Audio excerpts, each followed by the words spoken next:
예, 그럼 이어서 각 종목들에 대해서 세세하고 또 친절하게 전략 짜 보도록 하겠습니다. 이베스트 투자증권 디지털 사업부 염승환 이사와 함께 하도록 하겠습니다. 어서 오십시오. 네, 안녕하세요. 예. 예고가 나왔습니다. 내부자들 어떤 종목일지 방금 화면 통해서 나갔는데 다시 한번 확인해 보도록 하겠습니다. 네이버와 더 네이처홀딩스 어떤 장내 매수 이슈가 있었습니다. 특히 더 네이처홀딩스는 이틀 동안 같은 안에서 이제 장내 매수가 있었는데 좀 어떻게 보고 계신지 투자 의견도 함께 좀 얘기를 해주시겠어요?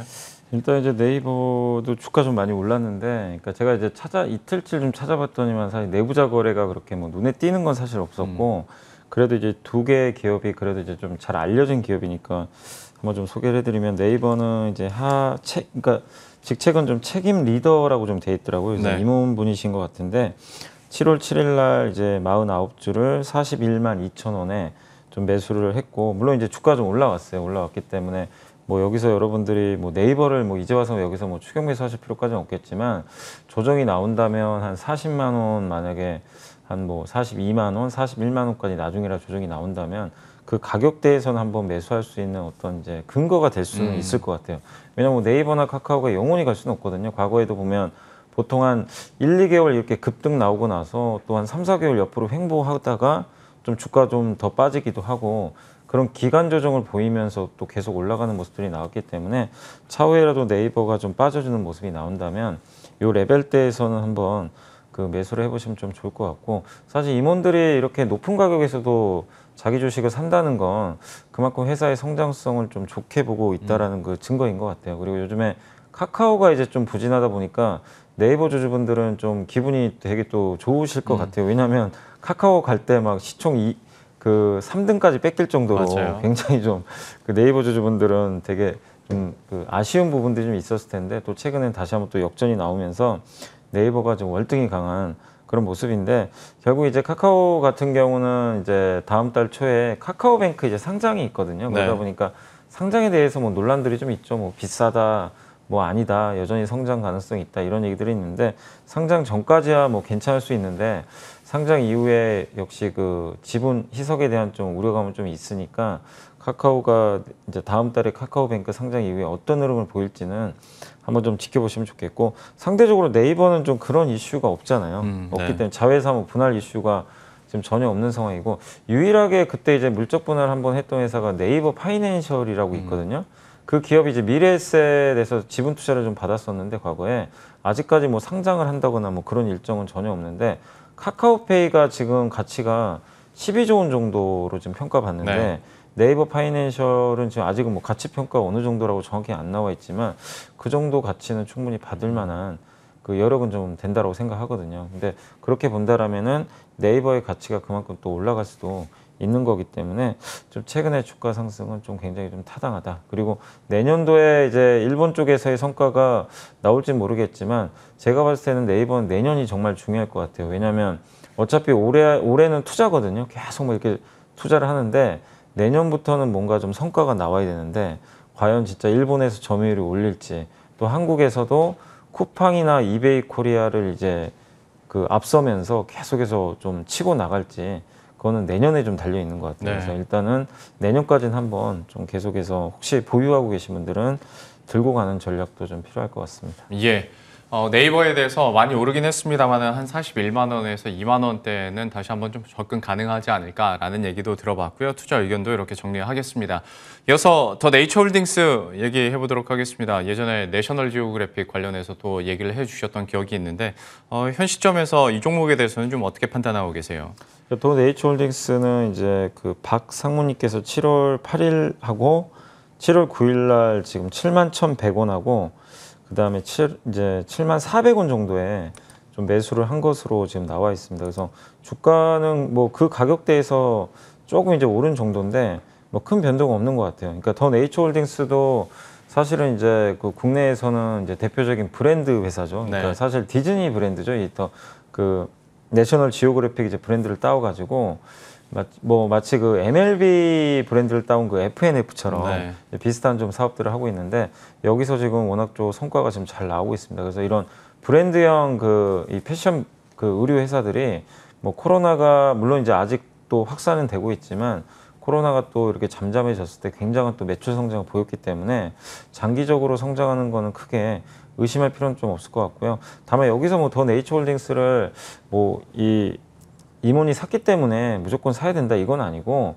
주가 좀 올라왔잖아요. 그래서 조금 더 상황 좀 관찰해 보시고 이 기업은 좀 이슈가 있는 게 최근에 그 미국의 그 유명한 이제 골프 회사 있잖아요. 테일러메이드. 네. 예. 그 회사를 좀 인수하기 위해서 좀 차입금도 좀 늘리고 전환사채도 좀 발행한다는 얘기가 좀 있더라고요. 그래서 약간 자금 조달에 대한 이슈가 좀 있을 수 있어요. 그렇기 때문에 그런 부분에 있어서 주가가 조금 당분간은 좀 지지부진할 가능성이 있습니다. 근데 자금 조달 이슈가 어느 정도 해소가 되면 왜냐하면 뭐 테일러메이드라든가 이런 회사들을 M&A 하는 건 되게 좋은 시도인 것 같아요. 워낙 또 성장하는 브랜드들이니까. 근데 거기에 대한 어떤 이제 자금 조달 이슈가 들어가면 주주 가치가 조금 훼손될 수 있으니까 그런 부분은 조금 염두에 두시는 게 좀 좋을 것 같아요. 그래서 이 이슈가 조금 어느 정도 해소가 될 때는 좀 편안하게 접근할 수 있을 것 같습니다. 그리고 회사 임원이 어쨌든 이틀에 걸쳐서 7만 원 초반 정도에서 매수는 했거든요. 네. 그래서 가격적으로 봤을 때는 7만 원 이하에서는 한번 좀 접근할 만한 것 같고, 그러니까 이거는 오늘 네이버도 그렇고 사실 뭐 더 네이처홀딩스도 그렇고 이게 주가 바닥이면 사실 바로 접근하셔도 괜찮은데 두 종목 다 그런 상황은 아니거든요. 그래서 차후에 좀 내려올 때 이분들 좀 단가까지 좀 밑으로 내려왔을 때 한번 접근을 해보는 전략이 좀 필요할 것 같습니다.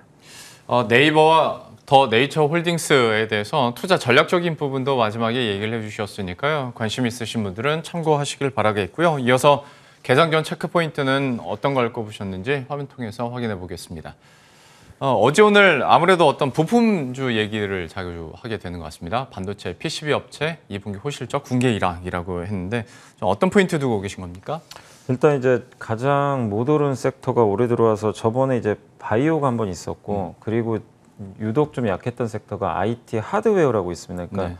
통신 장비, 뭐 스마트폰 부품, 뭐 반도체 부품 이런 이제 우리 흔히 말하는 하드웨어 네. 이쪽 이제 기반의 IT 회사들이라고 좀 보시면 좋을 것 같은데 이 기업들이 그 코스닥에서 차지하는 비중이 되게 높은 편인데 그럼에도 불구하고 올해 코스닥이 지금 굉장히 많이 올랐잖아요. 올랐는데도 철저하게 소외를 받고 있었습니다. 그 여러 가지 이유가 있겠죠. 왜냐하면 2분기에 특히 스마트폰도 비수기인데다가 거기다 반도체 공급이 안 돼가지고 생산도 제대로 안 되고 네. 통신 장비 쪽은 다들 아시겠지만 지금 5G 뭐 이렇게 기지국 설치라든가 이런 게 별로 없어요. 또 미국에서도 마찬가지고 그러다 보니까 이제 모멘텀이 꺾이면서 주가들이 좀 부진했는데 사실 어제 정말 오랜만에 통신 장비도 가고 애플 관련주 가고 뭐 삼성 스마트폰 관련주도 가고 반도체 소부장 기업까지 이렇게 급등하는 그런 양상이 나왔는데 결국 뭐 순환매일 수도 있겠죠. 이게 왜냐하면 그동안 못 갔던 기업들이 삼성전자가 지금 안 가는 구간에서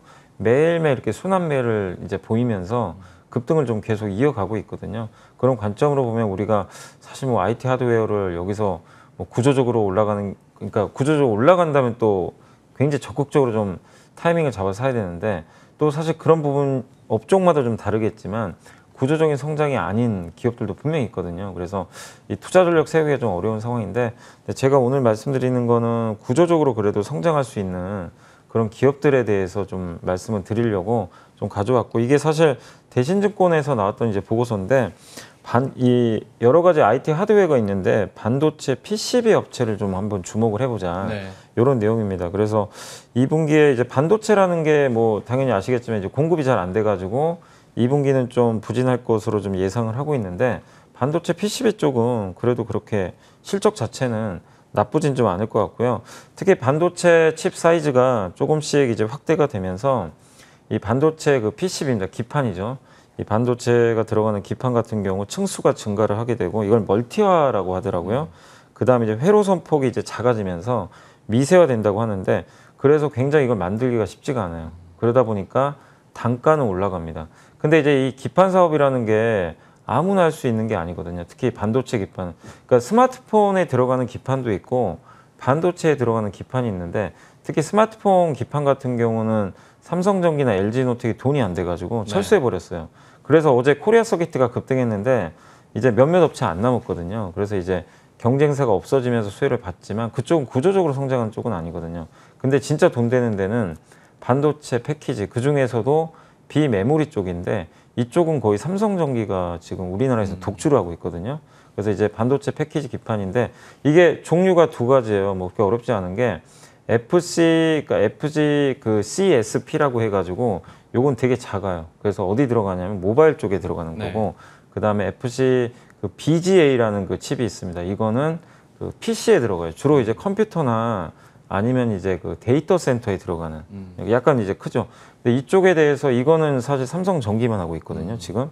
근데 이쪽 시장이 진입 장벽도 너무 높은데 이게 한 번 진입만 하면 단가가 비싸니까 굉장히 돈을 많이 벌 수 있는 그런 사업 중에 하나고, 그리고 어차피 데이터 센터 앞으로 많이 지어야 되거든요. 네. 그래서 굉장히 좀 알짜 사업이기 때문에 이런 쪽에 좀 특화된 반도체 PCB 업체들이 좀 있기 때문에 거기에 대해서 관심을 가져보시면 좋을 것 같아요. 그러니까 우리가 뭐 IT 하드웨어뿐만 아니라 뭐 바이오도 있고 뭐 많은 섹터들이 있는데 그 안에서도 아 이거는 이쪽 산업은 이제 성장을 안 하니까 아예 그쪽 다 보지 말자, 이게 아니라 그 안에서도 성장하는 기업들이 반드시 있어요. 네. 그러니까 그런 것들을 좀 찾아보자는 의미에서 오늘 한번 좀 말씀을 드려봤습니다. 어떤 종목군은 이렇게 소개를 해주셨고 투자 포인트들과 전략을 소개해 주셨는데, 그러면 종목을 꼽아보자면 어떤 게 있을까요? 네, 이제 거기 보고서에도 나와 있지만 저도 이제 전적으로 동의하는 이제 두 개 기업인데 대덕전자하고요, 심텍이란 기업입니다. 많이 뭐 IT 공부하신 분들은 많이 들어보셨을 기업인데, 특히 이제 대덕전자는 이번 2분기에 실적이 좀 많이 증가할 것으로 보입니다. 전분기 대비해서 한 103% 정도 이익이 좀 늘어날 것으로 좀 보여지고, 아까 말씀드린 대로 그 FC BGA라고 있습니다. 그 기판인데 그게 이제 PC 쪽에 들어가는 기판인데 원래 이 메모리 쪽만 했었거든요. 이 그 대덕전자가. 근데 작년인가요? 시설 투자를 해가지고 이제 본격적으로 비메모리 시장에 침투를 하게 됐습니다. 그래서 이게 이제 본격적으로 이제 생산이 되면서 실적이 굉장히 좀 점프하지 않을까 이렇게 좀 보여지고, 특히 3분기도 실적이 늘어날 것 같아요. 그래서 27% 정도 이제 늘어날 것으로 보이는데, 그러니까 IT 하드웨어 섹터 대부분이요 이렇게 실적이 좀 꺾여요. 2분기 좀 이렇게 다운되는 그런 모습들이 나오는데 대덕전자는 어쨌든 그들과 좀 차별화되면서 고성장하는 그런 모습들이 좀 나와주고 있어서 긍정적이지 않나 이렇게 좀 보여지고, 주가도 무엇보다 좀 못 갔어요 사실. 예. 이 기업도 장기간 좀 소외받았기 때문에 가격적인 매력도 좀 크지 않나 이렇게 보여집니다. 그 두 번째는 이제 심텍입니다. 심텍 하면 이제 많은 분들이 그냥 DDR5라고 많이 바로 떠올리실 거예요. 그래서 DDR5가 뭐 출시가 아마 올해 말이나 내년 초에 나올 것 같은데, 특히 이제 인텔의 새로운 CPU가 나오거든요. 그거 출시가 되면서 아마 내년부터 본격적으로 DDR5가 채택이 될 것 같습니다. 그러면 이제 이 심텍의 반도체 기판도 새로운 이제 그 DDR5에 적용이 되면서 수요가 늘어날 것 같고, 그 다음에 아까 말씀드린 대로 FC 그 CSP라고 해가지고 이제 모바일 칩에 들어가는 반도체 기판이거든요. 굉장히 작은 이 칩을 이제 주로 만들고 있고, 특히 5G 스마트폰이 이제 많이 팔리면 당연히 여기 들어가는 그 반도체 기판도 고사양화 될 수밖에 없는데, 그쪽에 있어서 심텍이 굉장한 좀 경쟁력을 잘 갖추고 있습니다. 사실 심텍 하면 지난 뭐 최근에야 이익이 좋아졌지만 유상증자 예전에 할 정도로 굉장히 좀 실적도 안 좋고 적자까지 났었거든요. 근데 이제 본격적으로 올해부터 실적 턴어라운드 하고 내년까지도 고성장이 예상이 되기 때문에 심텍도 한번 좀 관심을 가져보시면 좋을 것 같습니다. 도품주 안에서 대덕전자와 심텍 얘기를 해주셨는데, 특히 대덕전자 같은 경우에는 두 코너 연속으로 지금 계속 얘기가 나옵니다. 유창희 대표도 그렇고 염승환 이사께서도 얘기를 해준 만큼 더 관심 가지고 흐름들 계속 지켜보도록 하겠습니다. 개장 전 체크포인트 살펴봤고요. AS 해보도록 할 텐데, 일단 첫 번째는 롯데정밀화학입니다. 수익률이 17%를 넘어가고 있고, 이때도 물론 이 롯데정밀화학이 하고 있는 고유의 사업도 사업이지만 그때 그 설명해 주실 때 전 대체육도 하는구나를 처음 알게 돼서 좋게 보고 계신 걸로 알고 있거든요. 좀 AS 부탁드릴게요. 그러니까 이게 그 화학회사 이렇게 투자할 때 우리가 보통 이제 그 어느 업종이든 간에요. 그러니까 약간 SK하이닉스랑 삼성전자를 비교를 해드리면 네. SK하이닉스는 퓨어 플레이어라 그래가지고 그냥 반도체만 하잖아요. 그렇죠. 딥 메모리. 근데 삼성전자는 아시겠지만 물론 반도체 비중이 높지만 사업부가 되게 많아요. 네. 뭐 스마트폰도 하고 가전도 하고. 그러니까 퓨어 플레이라고 안 하고 순수 업체는 아니죠. 그래서 보통은 순수하게 뭐 한우만 파는 업체를 좀 밸류를 더 주는 경향이 있어요. 사실은. 근데 이 화학은 또 달라요.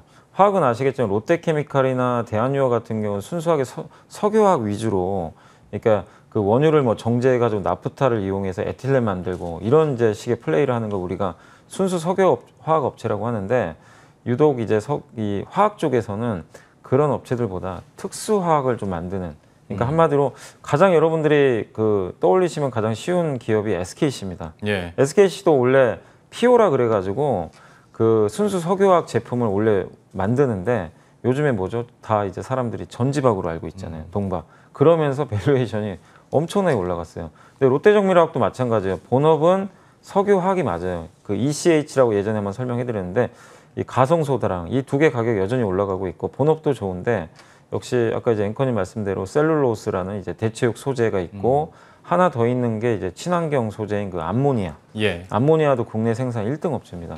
이 암모니아가 수소는 저번에 설명드렸지만 운반하기가 너무 힘들어요. 부피가 너무 크니까. 근데 이거를 암모니아로 바꿔주면 그 여기에 질소만 좀 결합해주면 되거든요. 만들기도 쉽고 그러면은 이 부피가 작아져서 해상에서 운반하기가 너무나 좋대요. 그리고 이제 육상으로 와서 다시 바꿔주면 됩니다. 수소로. 그래서 암모니아도 많이 쓰일 텐데 특히 롯데케미칼도 이번에 암모니아 투자 얘기를 좀 했더라고요. IR에서. 그래서 그런 거 롯데그룹이 이쪽에 좀 계속 그 투자를 할 것 같은데 그 중심에 또 롯데정밀화학이 있습니다. 실적도 좋고 거기에 성장성까지 이게 겸비한 그런 기업이기 때문에 저는 이거 아직 좀 멀었다고 좀 생각하거든요. 그래서 계속 좀 들고 가시면 좀 좋을 것 같습니다. 예. 저희 유튜브 채팅창 보다가 이사님 화학과 나오셨어요? 아, 화학공학과. 화학공학과. 네, 왜요? 아니 롯데정밀화학 하는데 화학과 나오셨다고 뭔가 더 신뢰감이 더 뿜뿜한다고 기억도 안 채팅창에 나네요, 올라가서 예. 네. 네, 알겠습니다. 롯데정밀화학 AS 받아봤고 고려아연인데 이거는 엊그제 그 2차 전지 네. 전구체 관련해서 얘기를 해주고 나서 근데 와 했던 게 그날 바로 급등 나와 버리더라고요. 네.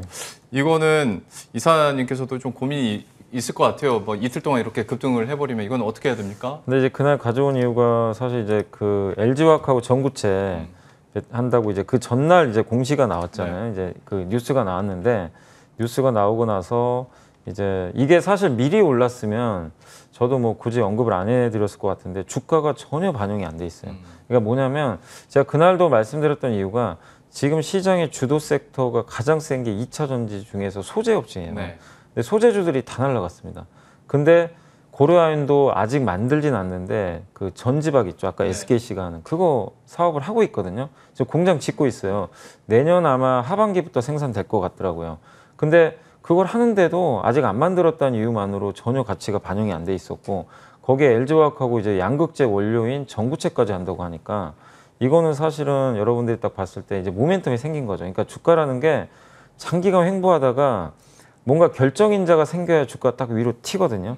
삼성전자 못 가는 이유가 지금 뭔가가 안 나와요. 네. 나와야 되는데 그게 원인인데 고려아연도 그게 없어서 그런 거예요. 근데 그 뉴스가 나오니까 기존에 우리 잊혀졌던 그 전지박까지 이제 같이 이게 그 합쳐지면서 갑자기 이제 주가가 폭등을 했던 거죠. 근데 지금 고려아연은 기본적으로 본업에서도 돈도 잘 벌고 이제 앞으로 내년 내후년까지 2차 전지 소재 업종으로도 부각이 될 수 있기 때문에 저는 굉장히 좀 좋다고 좀 생각을 하고 있습니다. 그래서 장기 투자 그냥 하셨으면 좋을 것 같아요. 네. 배당도 좀 받으시면서 그리고 지금 추격하라는 건 아니고 또 빠지겠죠. 언젠간 조정 나올 텐데 네. 그때 더 담으시면서 내년 내후년까지도 한번 2년 정도 보시고 투자하시는 것도 저는 왜냐하면 스케줄이 정해져 있잖아요. 네. 나오니까 어차피. 그리고 왜 더 확신을 가지셔도 되냐면 LG화학하고 같이 하잖아요. 세계 그렇죠. 거의 1등 기업하고. 네. 네, 그래서 그런 면에서 한번 좀 장기 투자 해볼 만한 기업입니다.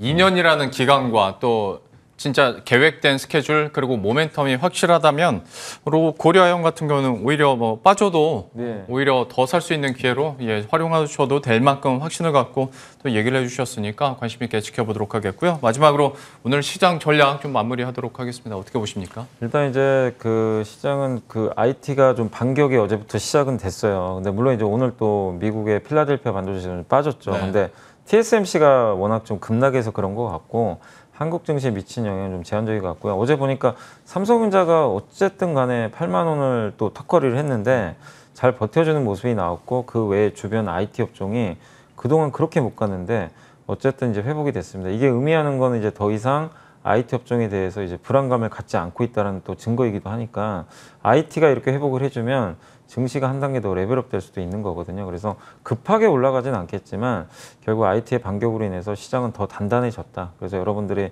지수보다는 계속 좀 종목에 집중하면서 여전히 앞으로 뭐가 좋아질까? 근데 안 오른 기업이 뭘까? 그러니까 고려은행도 그런 거잖아요. 사실 전혀 못 올라갔었거든요. 네. 근데 지금 앞으로 좋아지는데 또 최근에 못 오른 기업의 대표적인 게 또 자동차잖아요.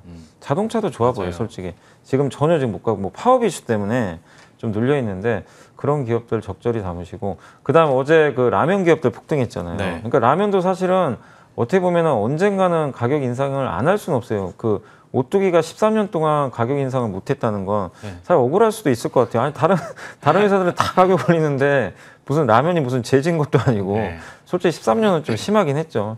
예. 근데 그것도 사실 이제 예고가 돼 있던 거죠. 네. 언젠지는 우린 몰랐지만.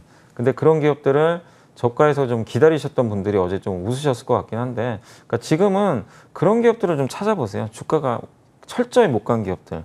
근데 그 기업들이 뭔가 언젠지 모르지만 뭔가 모멘텀은 분명히 한두 개라도 있다면 들어가서 좀 기다려 보는 게 지금은 가장, 그러니까 너무 막 여기 갔다 저기 갔다 이사 다니지 마시고 네. 좀 그런 식으로 한번 투자해 보시는 것도 되게 좀 저는 쉽게 이익을 낼 수 있는 방법 중에 하나라고 좀 생각하고 있습니다. 어떤 투자 전략이나 스탠스에 대해서 또 조언을 해주셨으니까요. 이것도 꼭 참고하시길 바라겠습니다. 이베스트 투자증권 디지털 사업부 염승환 이사와 함께했습니다. 오늘 말씀 고맙습니다. 네, 감사합니다.